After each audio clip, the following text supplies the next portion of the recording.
a pornografia é uma realidade, é um problema social, emocional, um problema que afeta, segundo os dados que o Lisandro traz hoje aqui, são 50% das procuras na internet são voltadas à parte do sexo, da sexualidade, né, direta e indiretamente. Então é uma procura muito grande. Às vezes os pais não sabem, né, não têm essa noção. O que a pornografia pode afetar a vida social, a vida pessoal, a vida conjugal da pessoa? Em que área ela pode afetar diretamente, Lisandro? Quando a gente fala na parte social, a gente tem que ver como essa pessoa ela se move nos seus ambientes, no seu local, seja de trabalho, seja no shopping. Então, o homem que acessa, e eu falo homem porque mais de 70%, quase 80% do conteúdo pornográfico é acessado por homens, não que mulheres também não façam. Então, quando essa pessoa ela caminha, por exemplo, no shopping, no trabalho, ele tem um olhar tendencioso a olhar para a mulher como se estivesse olhando para um pedaço de carne. Ele não olha para essa mulher de uma maneira afetiva. Porque quando a gente fala em pornografia, a pornografia ela toma conta da sexualidade. Mas ela toma conta da sexualidade na parte fisiológica e não afetiva. Porque a pornografia faz com que esse indivíduo ele tenha prazer sozinho. É diferente do que um casal, onde dopamina é liberada, né? Os hormônios que trazem sensação de prazer são liberados entre o casal e isso faz estabelecer um vínculo, um desejo de estar próximo, estar junto. Mas quando essa pessoa ela tem a pornografia, a liberação de dopamina, ela já não precisa do outro. E ele passa a olhar para o outro, então, de uma maneira mais fria. Começa a olhar para a mulher de uma maneira machista. Não olha para essa mulher na sua afetividade, na sua completude, nas suas necessidades, né? Ele simplesmente tem um olhar mais seco, somente um desejo. Isso afeta na vida pessoal, isso afeta na vida social e isso pode viciar. Com certeza, com certeza.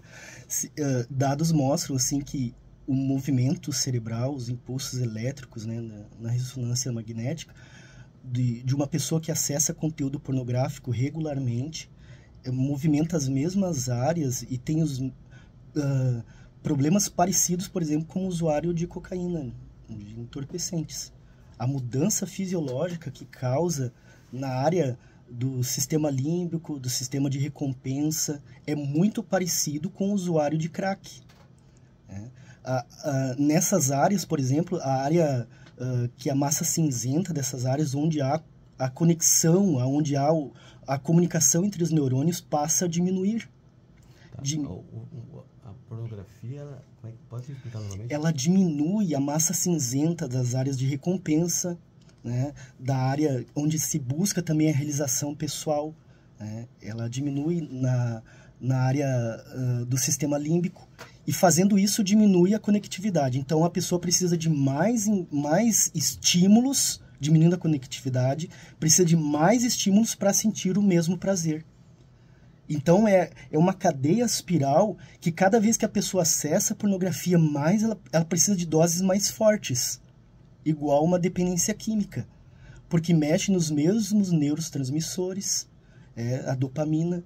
Então a pessoa, como eu digo, ela não é viciada no crack, não é viciada na cocaína, ela é viciada na dopamina que essas substâncias liberam no seu cérebro. Assim também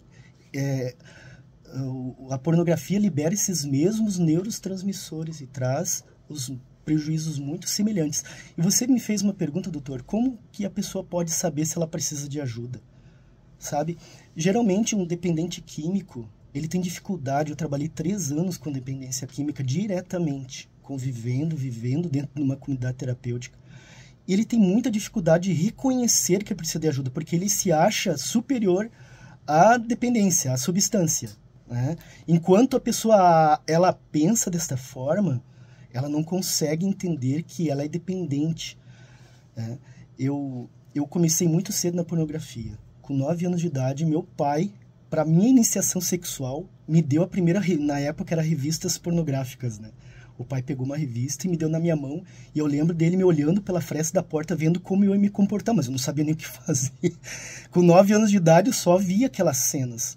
Mas cada vez que meu pai saía de casa, eu sabia onde que ele escondia as revistas, eu ia lá e buscava de novo.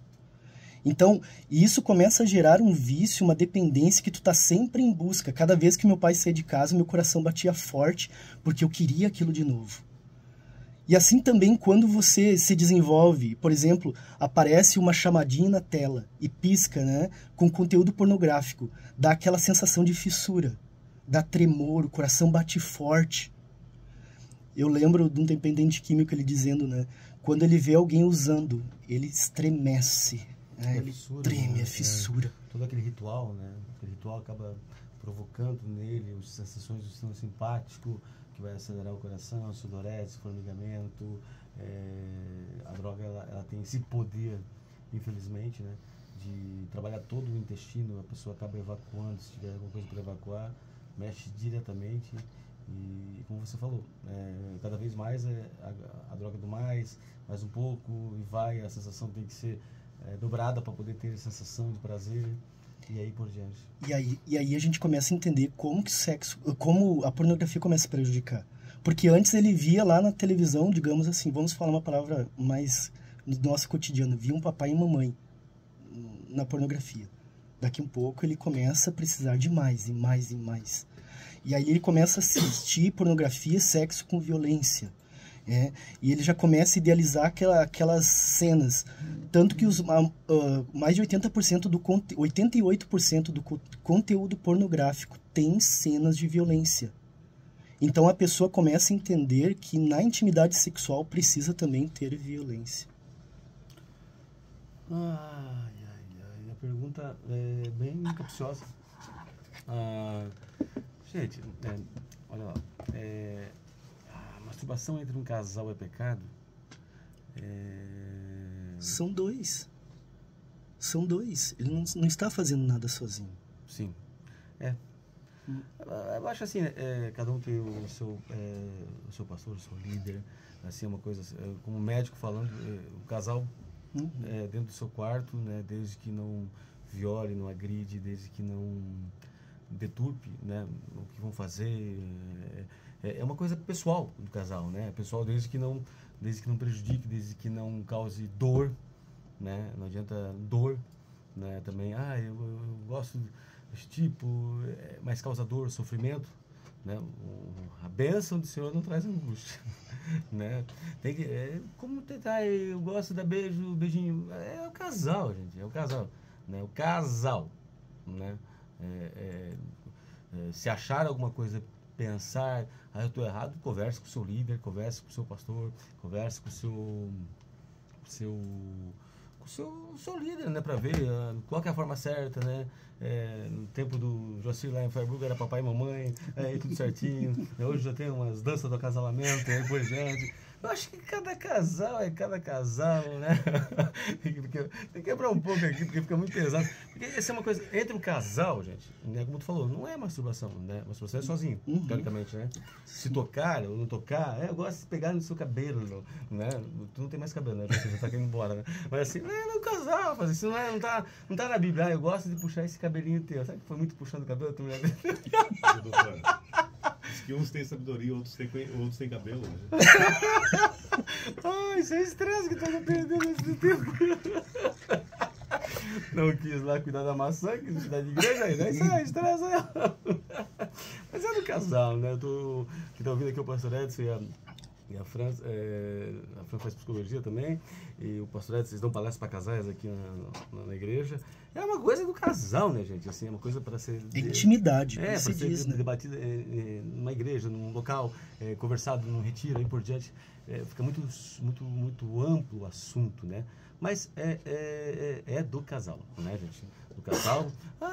Eu gosto que, né? Enfim, né? Cada um, né? Tem gente que tem as suas maneiras, se conhece só no olhar, e aí por diante. Acho que fica lá a respeito, a comunhão, a nada de errado com a saúde, não há nada de agressão na saúde do corpo, né? Pessoal, é vocês e Deus e pronto, né?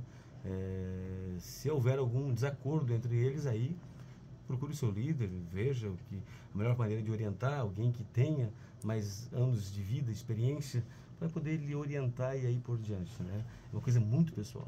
Mas como você falou, masturbação geralmente se dá sozinho, né? E ela é um vício, porque ela acaba te levando para um momento egoísta, né? Você vai ter problemas depois com a ejaculação, problemas com o ápice do orgasmo, né? Fica meio dependente daquilo, se não cuidar, né? Há pessoas que preferem muito mais, quem é viciado, pessoas viciadas em pornografia, tem muito mais prazer na masturbação do que na intimidade sexual. E chega um momento que, por dificuldades, né, por diminuição nos seus estímulos, que a pessoa ela entra numa anorexia sexual. Interessante esse termo, né? Foi um pesquisador italiano que falou sobre isso. Ele fala que muitos dos homens têm essa dificuldade, não têm condições mentais realmente, né? Seu cérebro não permite ele sentir prazer com seu parceiro. Ele precisa de uma dose mais forte, chega um momento que ele não encontra essa dose mais forte, que começa a não ter libido, não ter a libido, e com o tempo também não consegue ter ereção. Eu atendi um jovem, eu posso falar porque ele não é aqui de Joinville, né? Não está na estufa e também ninguém vai conhecer ele, né? Amém.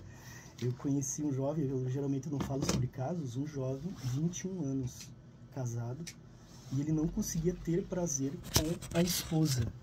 21 anos de idade. E ela se sentia mal com isso, porque ela dizia, poxa, eu não consigo te dar prazer, eu não consigo... A mulher se sente impotente, rejeitada, se sente não desejada. Eu acho que está gorda, eu acho que está magra, eu acho que está feia, né? Fica difícil, né?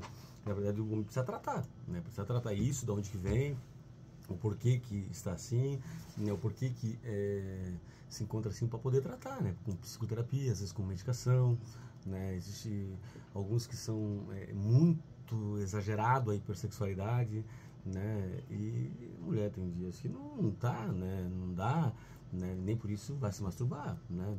Vai fazer uma caminhada, você vai fazer uma caminhada, filho. Vai cortar uma lenha, já passa um pouco esse teu testosterona, já exorciza um pouco desses demônios, desses hormônios que não são crentes. Esse testosterona.